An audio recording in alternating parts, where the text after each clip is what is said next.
ఇది నా వాక్యము.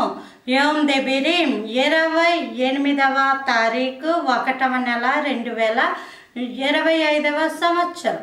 మన దేవుడు ఇస్తున్న చక్కటి మాట. అపోస్తలుడైన పౌలు కొరింథీయులకు రాసిన 2వ పత్రిక 1వ అధ్యాయము 6వ వచనం. ఈ ఆదరణ మేము కూడా పొందుచున్నట్టి ఆ శ్రమలను ఓపికతో సహించుటకు కార్యసాధకమై ఉన్నది. ఆదరణట ఈ శ్రమలను పొందుకుంటున్నప్పుడు ఓపికనిస్తుంది. శ్రమ అంటే ఏంటి? ఎండలోని వెళ్ళి నడిచొచ్చారు. ఏదో ఒక పనికిరాని పని పెట్టుకొని ఆ పని వలన ఎండలోకి వెళ్ళి నడిచొచ్చారు.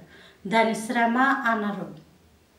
లేదా ఒక కూటానికే నడిచి వచ్చారు, దాన్ని శ్రమ పడిపోయాం అనరు.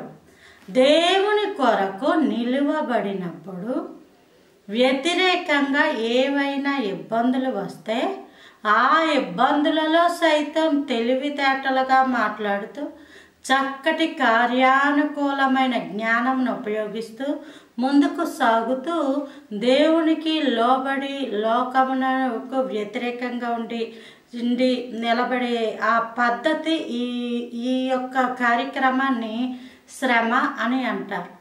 ఆ శ్రమలో ఓపిక ఉండాలి. ఓపిక ఉండాలి. ఎంతైనా మనిషి బ్రతికేది కొంతకాలమే. 100కి 100 సంవత్సరాలు బ్రతికేసిన వాళ్ళు గిన్నిస్ బుక్ రికార్డులు ఎక్కించేసేటంత రోజులు వచ్చేసాయి. కాబట్టి ఈ బ్రతుకు ఈ కొంతకాలమైన ఈ యొక్క బ్రతుకు ఒక వ్యక్తి ద్వారా శరీర సంబంధాలు అందరూ ఉపయోగపడతా ఉంటారు. ఆ వ్యక్తి ద్వారా ఆత్మ సంబంధాలు, ఆత్మలో కార్యాలు కూడా జరగడం ప్రాముఖ్యం. ఎందుకు అంటే మనిషి జీవితం అయిపోయాక మరి యొక్క జీవితం ఉంది. ఆ జీవితం ఈ క్రియలు సత్యమైనవి, దేవుణ్ణి ఎరిగినటువంటి క్రియలు అయితే పరలోకము, దేవునికి ఎరగనటువంటి లేదా తెలుసుకొనలేని క్రియలు అయితే నరకానికి వెళ్ళడం ఖచ్చితం ఖాయం. కాబట్టి అప్పుడు పరలోకానికి వెళ్ళాలి అన్న ఒక్క నిరీక్షణే ఈరోజు ఈ శ్రమలన్నిటిలో ఓపికనిస్తుంది. ఎందుకంటే ఈ శ్రమ ఉంటుంది ఎంతో కాలం, అది అయిపోద్ది. శ్రమకి ముగింపు ఉంటుంది.